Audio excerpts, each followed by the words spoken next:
I dream ప్రేక్షకులకు స్వాగతం. ఇప్పుడు మనతో పాటు ఉన్న ఈ అతిథి చాలా అపురూపమైన అతిథి. ఎందుకంటే మంచి హీరో, సూపర్ హిట్లు కొట్టిన హీరో, 135 సినిమాల పెద్ద ప్రయాణం సినిమా ఇండస్ట్రీలో అందరి ప్రేమను పొందినవాడు, అందరికీ ప్రేమను పంచినవాడు సినిమా పరిశ్రమలో. ఆ హీరో ఎవరో కాదు, మనందరి లవ్లీ హీరో శ్రీకాంత్ ఇప్పుడు మనతో పాటు ఐ డ్రీమ్ ఇంటర్వ్యూలో పాలు పంచుకోబోతున్నారు. Let us give him a very big hand of welcome. Thank you Srikanth. గారు చాలా రోజుల తర్వాత మన ఇంటర్వ్యూ, మీతో ఇంటర్వ్యూ. నాకు సెంటిమెంట్ ఏంటంటే నువ్వు ఇండస్ట్రీలోకి వచ్చిన కొత్త రోజుల్లో నీ ఫస్ట్ ఇంటర్వ్యూ నేనే. బిగినింగ్ లో ఫస్ట్ ఇంటర్వ్యూ నువ్వు ఆ రోజు బొమ్మల చొక్కా వేసుకుని ఆంధ్రజ్యోతి ఆఫీస్కి నువ్వు వస్తే ఆంధ్రజ్యోతి ఆఫీస్ లో నిన్ను ఇంటర్వ్యూ చేశాను నేను. అప్పుడు అక్కడ ఉండేది కదా మన నాగార్జున సర్కిల్ చట్నీస్ పక్కన. అవును, అక్కడికి. సో అప్పటి నుంచి నీ ప్రయాణం నేను చూస్తున్నా. ఎక్కడ సతమతం అవ్వకుండా తప్పుటడుగులు వేయకుండా ఉంటాయి. తప్పుడడుగులు ఉంటాయి, ప్లస్ మళ్ళీ దాన్ని ఓవర్కమ్ అయ్యి రావడం ఉంటాయి, మళ్ళీ సక్రమైన మార్గంలో రావడం. కానీ ఈ ఎక్స్పెరిమెంటేషన్ 130 సినిమాలు, ఈ కెరీర్ ఎక్స్పెరిమెంటేషన్ కనుక నువ్వు ఒక్కసారి ఆలోచించుకుంటే అసలు ఏమనిపిస్తుంది నీకు? Beautiful journey. అంటే మనం కల్లో కూడా, అంటే ఫస్ట్లో ఏమనుకుంటాం, జనరల్గా సినిమాలోకి వెళ్తామని ఇంట్రెస్ట్ కానీ ఇది కానీ ఆ డేస్లో రావడం వేరు. ఇది ఇక్కడికి వచ్చిన తర్వాత ఇండస్ట్రీలో నిలదొక్కుకోవడం అనేది చాలా చాలా కష్టమైన పని ఒక రకంగా అయితే కనుక. బిగినింగ్ డేస్లో నేను ఇన్స్టిట్యూట్ చేసిన తర్వాత అప్పట్లో నేను పలానా అవుతాను ఏమీ తెలియదు. ఓన్లీ ఒక రూట్లోనే నేను ఇండస్ట్రీకి రావాలి అంతే. అటువంటి టైంలో ఇన్స్టిట్యూట్ చేయడం, మెల్లగా నా జర్నీ పీపుల్స్ ఎన్కౌంటర్తో స్టార్ట్ అవ్వడం, తర్వాత మధురానగర్లో రావడం, తర్వాత మధురానగర్ తర్వాత మళ్ళీ బ్రేక్ పడతాం ఒక 6-7 నెలల్లో. తర్వాత సీతారత్న గారు అబ్బాయి రావడం, ఇదేంటి విలనా, సరే ఓకే, ముందు ఇండస్ట్రీలో సెటిల్ అవ్వాలి ఫస్ట్. మన హీరోనా కాదా అనేది ఇండస్ట్రీనే డిసైడ్ చేస్తుంది, భగవంతుడు డిసైడ్ చేస్తాడు. నా కెపాసిటీ ఏంటి అనేది వాళ్ళకే తెలుస్తుంది. ఆ ఉద్దేశంతో ఏంటంటే విలన్గా కూడా నేను కంటిన్యూ చేసా. తర్వాత 15 సినిమాలు విలన్. అంటే నా రూట్ నేను క్రియేట్ చేసుకుంది కాదు ఇది. నేను ఇలా చేస్తానంటే కుదరదు. ఇక్కడ తెలియకుండా మన సక్సెస్లే మనల్ని తీసుకెళ్తూ ఉంటాయి. కొన్ని సక్సెస్లు కానీ, మన బిహేవియర్ కానీ, మన గుడ్ విల్ కానీ, మన టైమింగ్ కానీ, ఇవే మన రూట్ని తీసుకెళ్తూ ఉంటాయి. నీ పాజిటివ్ యాటిట్యూడ్. అంటే నువ్వు ఆర్టిస్ట్గా యాక్టర్ అవ్వాలని వచ్చావు. అవును, వచ్చిన ఏ అవకాశాన్ని వదులుకోలేదు. నేను హీరోనే చేస్తాను అవును లేదు అని పట్టుకుని కూర్చోలే. 15 సినిమాలు విలన్గానే సెటిల్ అనుకున్నాను నేను. అవునా?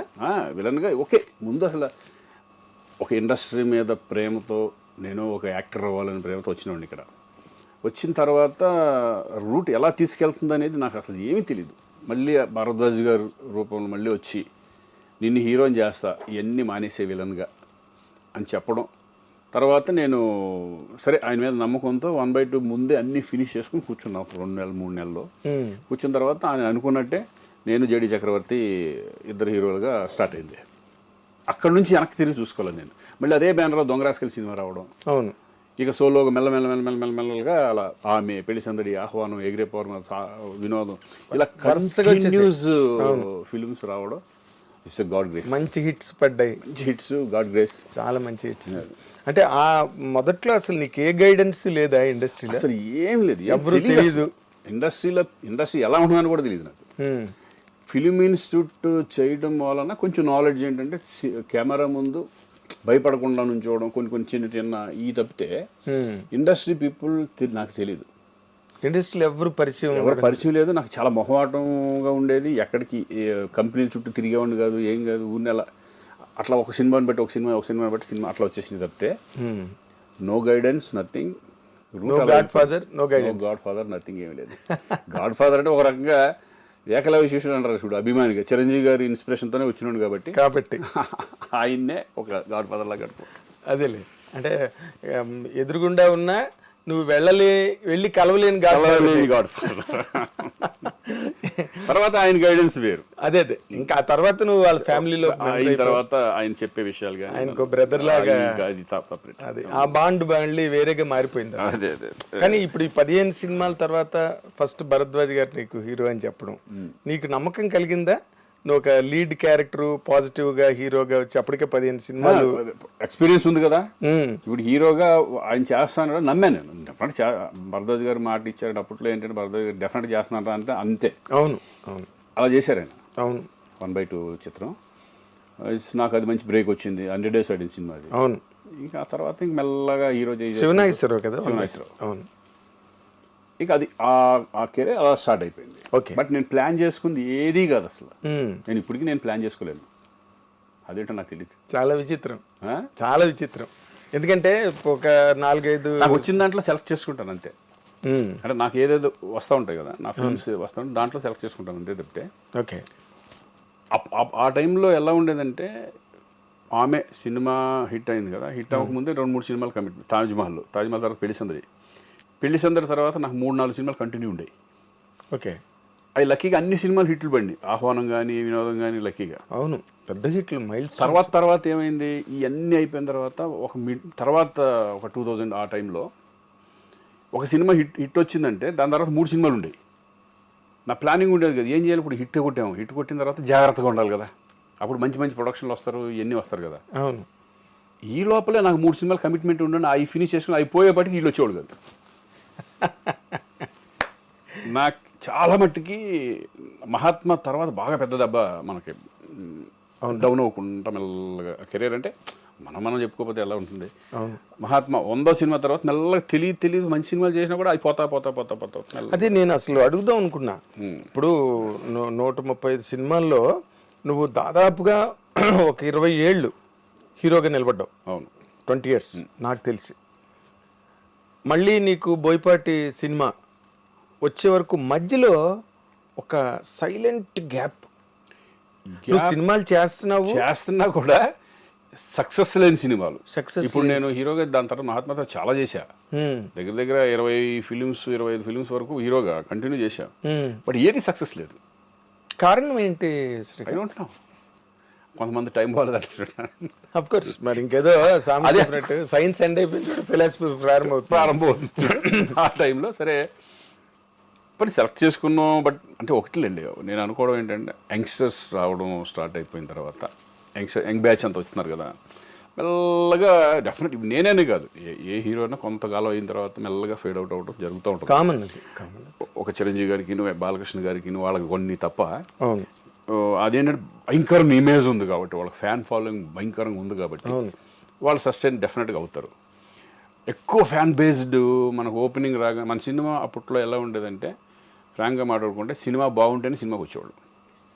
అవును. ఓపెనింగ్లో కొట్టేసేసి అంత సీన్ లేదు.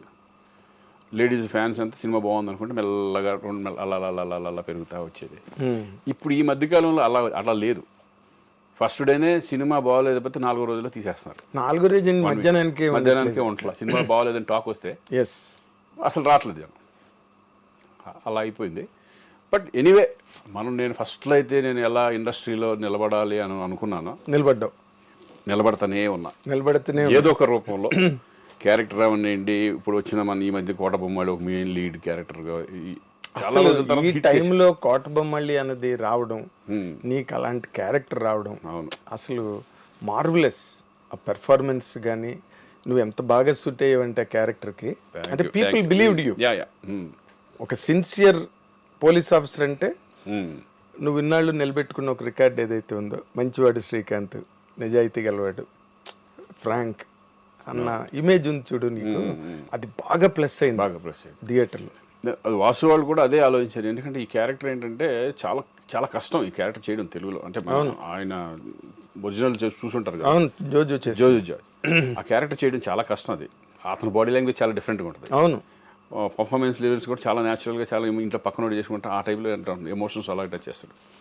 ఫస్ట్ నేను అనుకున్నాను ఆ క్యారెక్టర్ ఎంతవరకు మనం న్యాయం చేయగలం అనుకున్నాను. వాళ్ళు ఏమన్నారంటే ఆ ఫేస్లో సెంటిమెంట్ పండించగలగాలి, ఎమోషన్ ఉండాలి, అన్ని రకాలుగా ఉంటే కనుక న్యాచురల్గా చేసుకుంటూ వెళ్ళిపోవాలి అనే పద్ధతిలో అనుకున్నాం.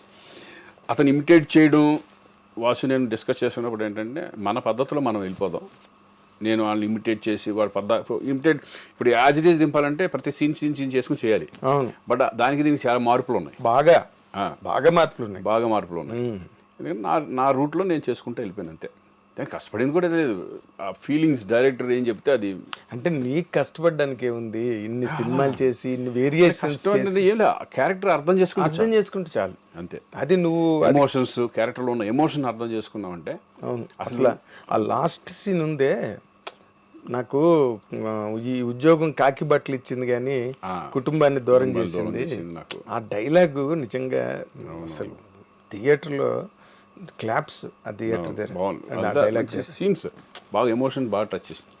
అంటే కామన్ పోలీసు ఎంత స్ట్రగుల్ పడుతున్నాడు నిజంగా. ఒక మామూలు మిడిల్ క్లాస్ లాగానేగా అంతే. పోలీస్ అంటే పెద్ద రేంజ్లో ఉన్నవాళ్ళు దట్ ఈస్ కొంచెం డిఫరెంట్గా ఉంటుంది. అవును. ఒక పోలీస్ అనే అతను ఇప్పుడు మన మిడిల్ క్లాస్ పీపుల్ ఎలా ఉంటారో ఆ టైప్ ఆఫ్ అనుకోవాలి మనం. అంతే. వాళ్ళ స్ట్రగుల్స్ వాళ్ళకు ఉంటాయి. అయ్యో వాళ్ళు మనుషులే కదా. ఇప్పుడు అందులో అక్కడ కనిపించింది అదే. ఒక పోలీస్ ఆఫీసర్, పోలీస్ డిపార్ట్మెంట్ లో ఉన్నవాడు బయటకు వచ్చి అంతమందిని కమెంట్ చేసి భయపెట్టేవాడు. జీవితంలో ఎంత సున్నితమైన అంశాలు మనిషిని చంపేసే కదా ఆఖరిని. కూతురు అన్నమాటకేగా చచ్చిపోయాడు. Believed it people. నువ్వు హ్యాంగ్ చేసుకున్న సీను థియేటర్లో పిన్ డ్రాప్ సైలెన్స్. ఆ సీన్ దేర్ షాక్. అంటే నాకు ఫోన్ చేసి తట్టుకోలేకపోయా, ఏంటి అట్లా సడన్గా చేసేసుకుని ఏంటంటే కథ పమ్మని బాగా ఫ్రెండ్స్ ఉంటారు కదా, వాళ్ళు షాక్లోనే ఉన్నారు అంతా మొత్తం ఏంటి ఇది ఆ టైప్లో. అదేలే. అంటే బేసిక్గా మొత్తం సినిమాలోనే నీ క్యారెక్టర్ కనుక ఏమాత్రం మొన్న కూడా నేను ప్రెస్ మీట్లో అదే చెప్పా. మెయిన్ క్యారెక్టర్ అదే కదా, మెయిన్ క్యారెక్టర్ హీరో. అక్కడ ఏమాత్రం తేడా వచ్చినా ఆ క్యారెక్టర్ని ఆడియన్స్ డ్రైవ్ చేసుకుంటూ వెళ్ళలేకపోయారంటే, కనెక్ట్ అవ్వలేదంటే పోయేది సినిమా. Yes yes. చాలా నాకు నష్టమే ఒకవేళ ఎంత తేడా అవుతాయి. అంతే కదా. ఇప్పుడు ఇందాక నువ్వు మహాత్మా గురించి చెప్పావు కదా, ఇప్పుడు నీ సినిమా నీ కెరీర్లో డిజాస్టర్స్ హిట్లు ఎన్ని ఉన్నాయో డిజాస్టర్స్ అన్ని ఉన్నాయి. To be very honest. అవును కదా. లక్కీగా ఏంటంటే నేను యాక్టర్గా నేను ఎప్పుడు ఫెయిల్ అనుకుంటున్నాను. నేనైతే యాక్టర్గా ఎక్కడ కూడా నాకు మైనస్ అనేది పడలా, దేవుడి దయ వల్ల లక్కీగా. సినిమా పోయినా సినిమా మీద వెళ్ళిపోయేది, కానీ శ్రీకాంత్ బాగా చేయలేదని రాలేదు. శ్రీకాంత్ బాగా చేయలేదు, నీకు రెండు కాసాయి. నీ పెర్ఫార్మెన్స్ సినిమాలో నీ క్యారెక్టర్ వర్క్ ఒకటైతే, ఇండస్ట్రీలో నీ ఒరిజినల్ క్యారెక్టర్ ఏదైతే ఉందో అది కేస్ స్టడీ. తర్వాత ఇప్పుడున్న జనరేషన్ వాళ్ళకి ఎట్లా మూవ్ అవ్వాలి, ఎట్లా మెయింటైన్ చేయాలి రిలేషన్స్, అవన్నీ సినిమా చూసే కాదు, అవి ఇంపార్టెంట్ చాలా. ఎందుకంటే ఇండస్ట్రీలో ఓన్లీ సక్సెస్ ఒకటే కాదు, సక్సెస్లు వస్తాయి, ఫెయిల్యూర్స్ వస్తాయి, కానీ మనిషిగా నిలబడాలి. ఎస్. ఒక హ్యూమనిటీ అనేది 100%. నేనే కదా, ఇప్పుడు మా పిల్లలు వచ్చినా ఎవరు వచ్చినా సరే వాళ్ళు చూసి మమ్మల్ని చూసి నేర్చుకుంటారు. That's what I'm saying.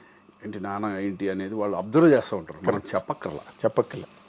వాళ్ళ బయట వాళ్ళు చెప్పే విధానం కానీ, నా గురించి చెప్పే విధానం కానీ, నా గురించి అంటే ఇప్పుడు చిరంజీవి గారు ఎవరు పెద్దోళ్ళు మా సీనియర్స్ ఉంటారు, వాళ్ళని చూసి నేర్చుకునే మేము చాలా ఉంటాయి కదా. అవును. అలాగే మా పిల్లలు కానీ వీళ్ళు కానీ మనల్ని అబ్జర్వ్ చేస్తే వాళ్ళు పెరిగే విధానం కానీ, వాళ్ళు ఎలా ఉండాలి ఇండస్ట్రీలో, ఎవరితో ఎలా మాట్లాడాలి ఏంటి అనే, ఎక్కువ అనవసరమైన జోలికి వెళ్ళొద్దు. ఇటువంటి అవును, అవసరమైన పట్టించుకోవడానికే టైం సరిపోవట్లేదు. మళ్ళీ అనవసరమైన చూసాక మొన్న అనవసరమైన పట్టించుకుంటేనే ఏది అసోసియేషన్లో. అవును. అవి కొన్ని ఇంకా అంటే కొన్ని తెలియక మనం ఒక బై ఫోర్స్తోనో లేకపోతే ఇంట్రెస్ట్ లేకపోయినా మనం చేయడము కొన్ని జరుగుతూ ఉంటాయి. కొన్ని ఫోర్స్ మొహమాటంగా కొన్ని జరుగుతూ ఉంటాయి. తర్వాత ఓవర్కమ్ అయ్యి దాని నుంచి బయటకు రావడం అనేది చాలా సుఖం. అవును. ఏ విషయంలో అయినా సరే, ఓన్లీ ఆ విషయంలో కాదు, ఏ విషయంలో అయినా సరే మనం చేసిన నిజంగా తప్పు వద్దురా బాబు, ఇది చాలా మిస్టేక్ చేసిన దాంట్లోకి వెళ్ళి ఈ టైప్లో మనం వెనక్కి వచ్చేయడం బెటర్. ఎగ్జాక్ట్లీ. అంటే నేను నీకు జరిగిన ప్లస్ పాయింట్ ఇంకోటి అనుకుంటున్నా. అదేంటంటే నువ్వు ఊహను మ్యారేజ్ చేసుకోవడం, తను ఇండస్ట్రీ నుంచి వచ్చి ఇండస్ట్రీలో వ్యవహారాలు మనస్తత్వాలు అన్నీ తెలియడం. తన గైడెన్స్ ఉందా నీకు? అంటే గైడెన్స్ షేర్ చేసుకోవడం, మాట్లాడుకో. ఇప్పుడు నా మెంటాలిటీ నచ్చి తన మెంటాలిటీ నచ్చి మేము మ్యారేజ్ చేసుకున్నాం. బట్ ఏంటంటే సినిమాలో కథలు ఏంటానికంటే వాటికంటే తను అసలు ఏమి, అవును, తనకేం లేదు. No more.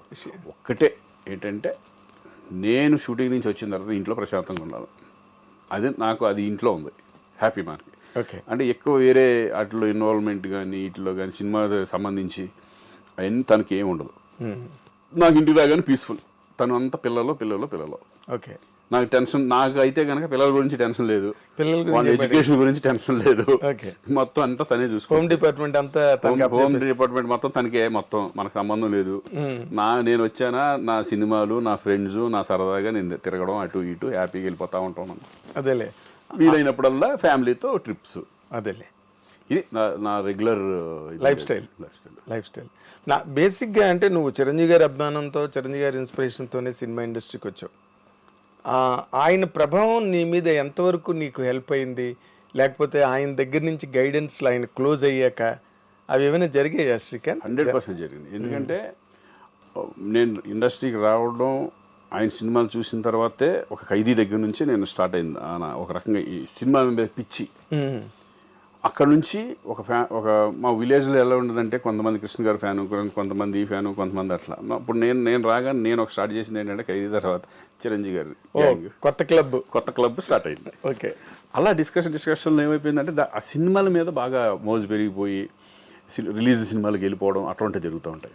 సరే, అదొక మ్యాటర్. ఆ ఇన్స్పిరేషన్తో ఇండస్ట్రీకి వచ్చేసిన తర్వాత అన్నయ్యని ఫస్ట్లో బిగినింగ్లో నేను తెలియదు కదా, తెలియదు. మా నాన్న చెప్పాడు ఒకరోజు షూటింగ్కి వెళ్ళి, ఫాదర్ ఎట్లా వచ్చి ఒక బుక్ తీసుకెళ్ళాను. అది వరకు అన్ని కటింగ్స్ ఉండేవి అనమాట. అది తీసుకొని చిరంజీవి గారు వెళ్ళి ఇట్లా మా అబ్బాయి మామూలు ఫ్యాన్ కదండి మీది, మేము చిన్నప్పటి నుంచి ఎప్పుడు చూసిన సినిమాలు కూడా మీ సినిమాలు అని చెప్పి తర్వాత అప్పుడు కలిసి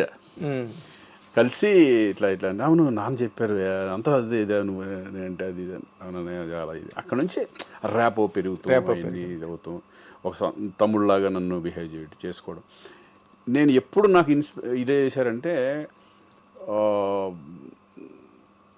మధ్యలో ఒక 7-8 సినిమాలు పెద్ద బ్యానర్లో సినిమాలు ఫ్లాప్లు, యావరేజ్లు ఫ్లాప్లు, అంటే సూపర్ హిట్లు లేవు. ఒక 7 సినిమాల వరకు.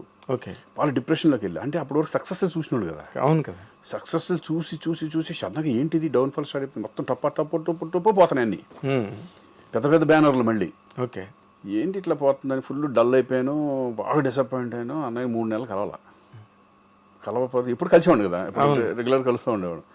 ఏంటి ఏమైపోయాడు శ్రీకాంత్ అని కౌరవ్ ఇచ్చారు. ఇట్లా అర్జెంట్గా చిరంజీవి గారు రమ్మంటున్నారని. అప్పుడు అన్నపూర్ణ స్టూడియోకి అక్కడ జరుగుతుంటే వెళ్ళా. ఆఫ్ చేసే షూటింగ్ 1 గంట లేటుగా వస్తానని చెప్పమన్నాడు అని చెప్పి రూమ్లో కూర్చొని ఏంటి అసలు నీ ప్రాబ్లం ఏంటి అని చెప్పుకుంటూ వచ్చాను. ఇట్లా ఏం లేదన్నా, ఇట్లా వేస్ట్ ఇంకా ఇండస్ట్రీలో మనం వెళ్ళిపోదాం అనుకుంటున్నాను, పప్పు పోయిన పిచ్చోడా అని చెప్పి ఆయనకి జరిగిన ఇన్సిడెంట్లు కానీ ఆయనంత ముందు కానీ చాలా చెప్పుకుంటారు. మనం ఇండస్ట్రీలో రావడం వరకే. ఇప్పుడు నేను మెగాస్టార్ అయిపోతానని రాలా ఇక్కడికి. మన కష్టాన్ని నమ్ముకుని వచ్చాం, కష్టపడతానే వెళ్దాం, రూట్ అదే తీసుకెళ్తూ ఉంటుంది. ఎటన్నా తీసుకెళ్ళి నువ్వు ఇండస్ట్రీకి రావాలనుకున్నావు, వచ్చావు కదా. అవునన్నయ్య. కానీ ఆయన చెప్పిన పాయింట్లు నేను తర్వాత ఆలోచించి నిజంగా అంటే సక్సెస్కి ఫెయిల్యూర్స్కి ఆ రోజు నుంచి నాకు స్పందన ఒక స్పందన. ఓకే.